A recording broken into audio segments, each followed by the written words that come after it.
Assalamualaikum warahmatullahi wabarakatuh. Alhamdulillah, puji syukur untuk kita semua. Baiklah, saya Hotmar Tua Huta Barat dengan NIM 1 19839. Di sini saya akan menjelaskan dan menyebutkan sifat-sifat Nabi, Rasul, dan Allah Subhanahu wa taala. Nah, adapun sifat Nabi dan Rasul ini, yang pertama adalah sifat wajib. Nah, sifat wajibnya yang terdiri adalah yang pertama adalah eh, adanya sifat sidik. Sifat sidik ini bisa dikatakan adalah sifat jujur, sifat yang dimana seorang nabi ini tidak pernah berdusta baik kepada Allah Subhanahu wa taala baik maupun kepada umatnya di dalam menyampaikan risalahnya.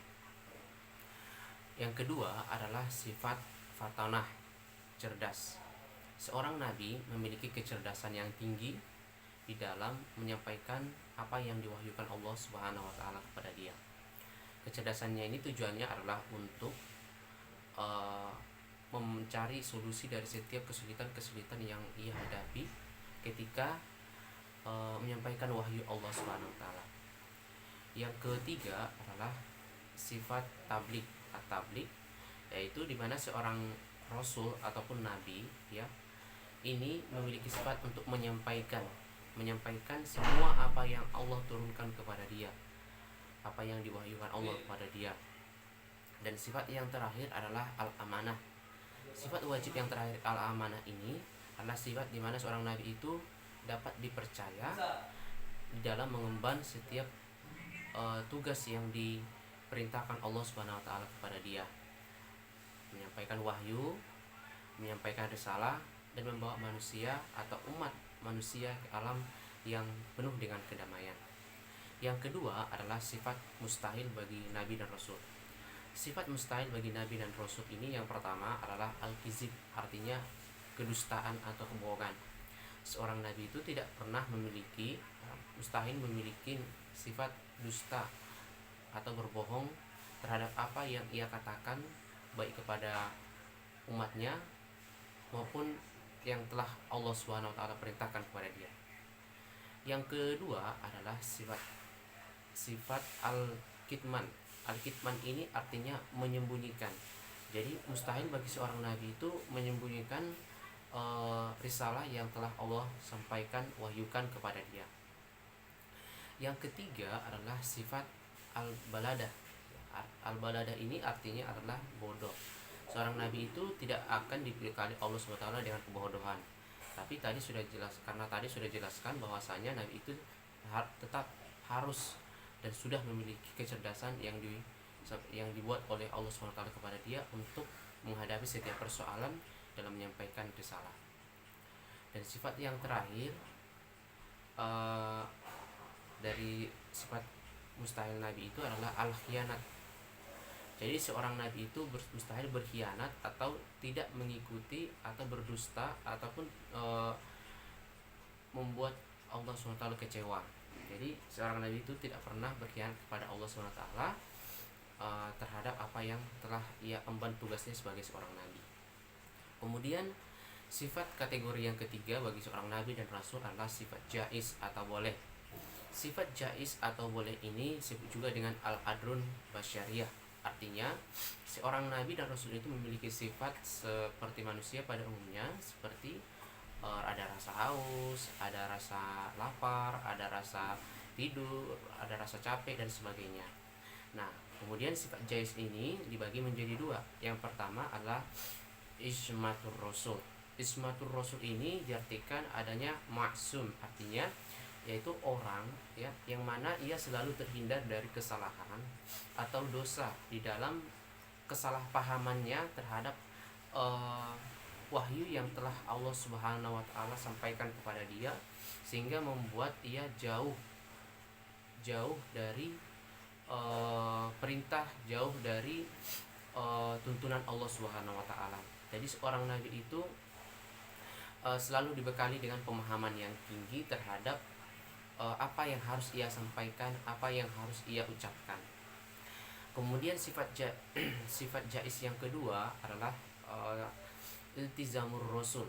iltizamur rasul ini dimana seorang nabi itu selalu memiliki komitmen dan konsisten terhadap apa yang ia harus sampaikan, apa yang harus ia ucapkan, bahwa itu merupakan suatu perintah Allah SWT yang tidak bisa ditinggalkan sejengkal apapun itu.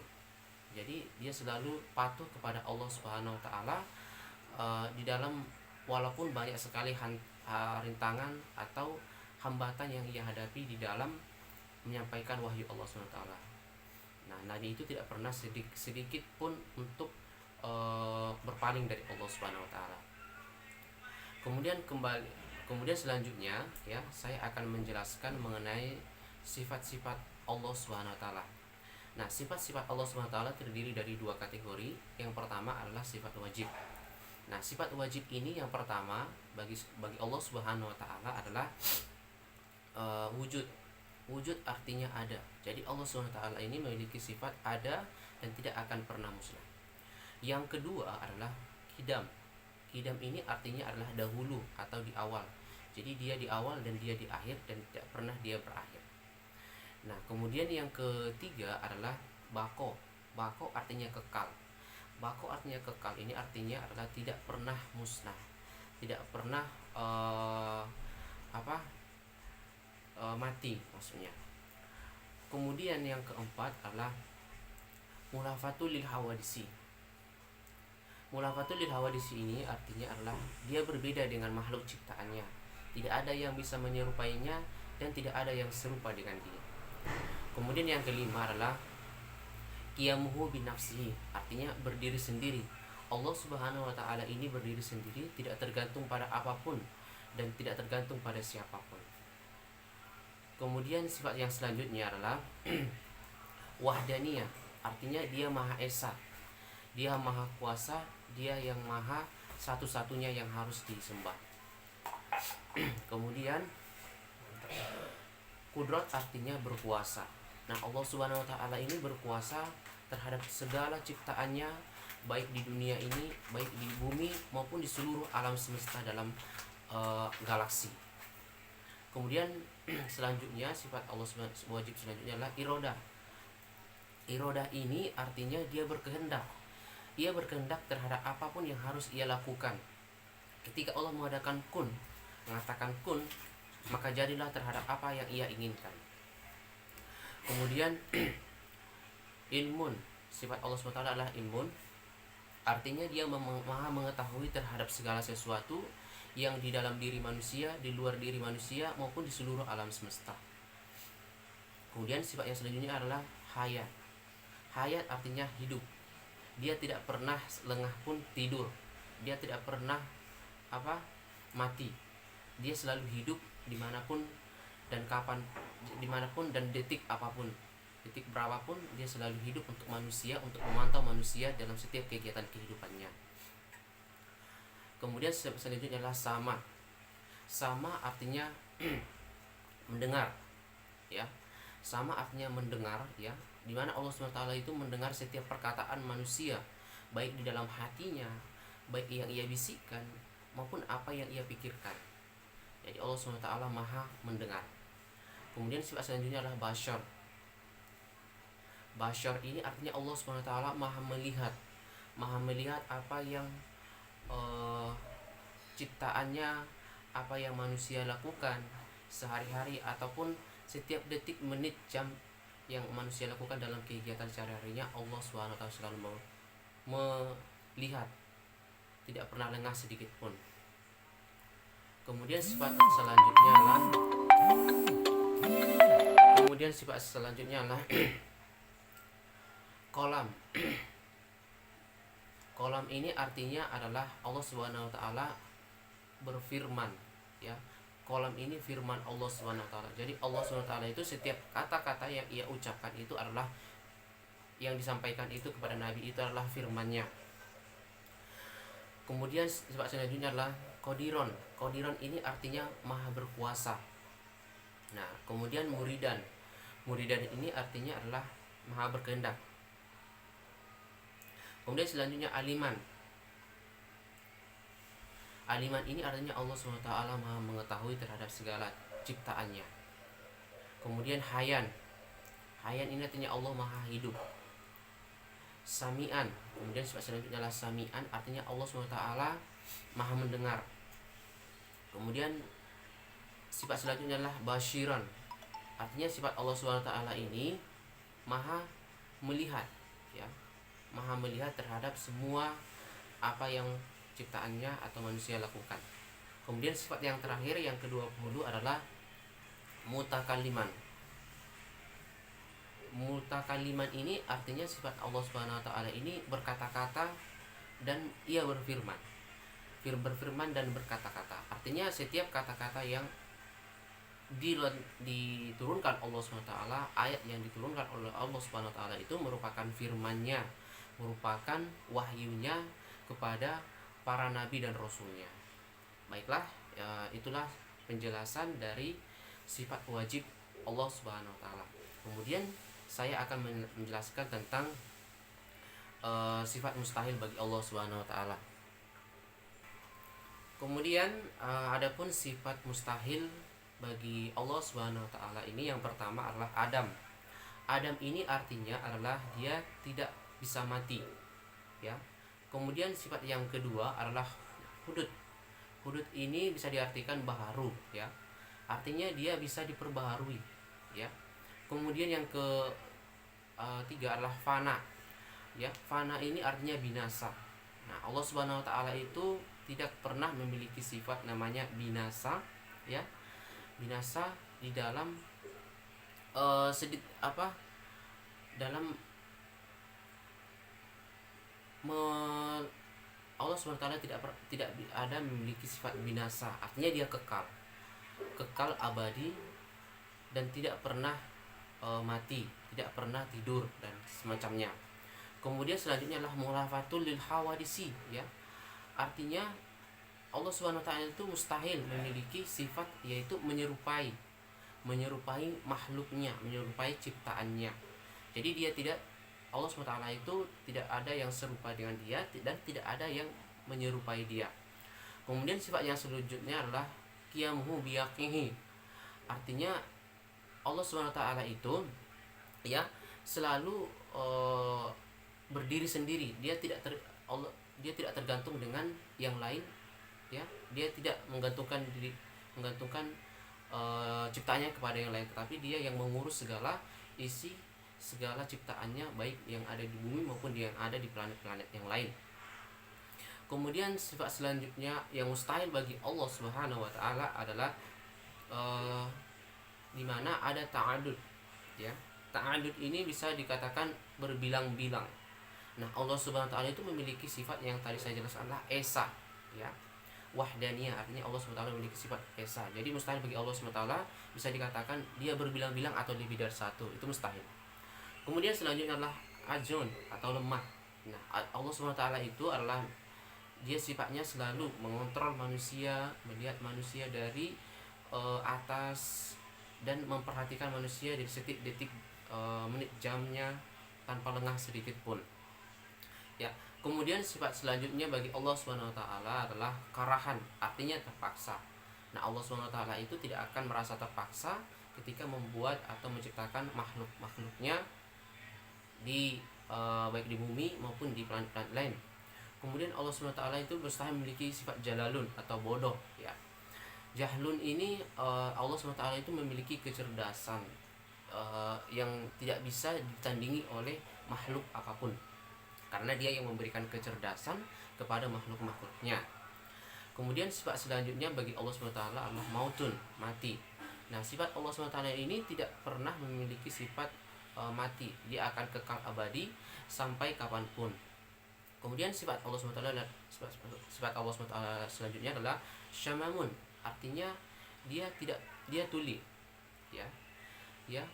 Dia tuli, tapi Allah SWT ini sudah dikatakan tadi dia maha mendengar, sami'an, dia maha mendengar. Kemudian sifat Allah selanjutnya adalah ada mautun, ya, mati.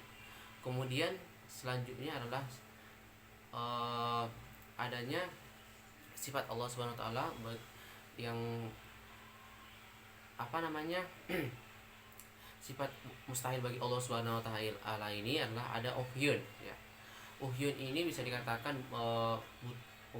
bisa dikatakan adalah umyun, ya maaf, umyun dikatakan buta, ya. Jadi Allah Subhanahu wa taala ini mustahil memiliki sifat ya buta, ya, atau tidak bisa melihat. Tadi sudah dijelaskan bahwa Allah Subhanahu wa taala itu memiliki sifat basyiran, artinya dia maha melihat. Kemudian sifat Allah yang mustahil ini adalah bukmum, ya. Bukmun ini artinya dia bisu. Tapi katakan Allah Subhanahu wa taala itu tadi dia berfirman, dia berkata-kata, atau mutakaliman, ya. Mutakaliman di sini diartikan bahwa Allah Subhanahu wa taala itu dia berkata-kata melalui firman-Nya yang diturunkan kepada para nabi-nabinya, ya.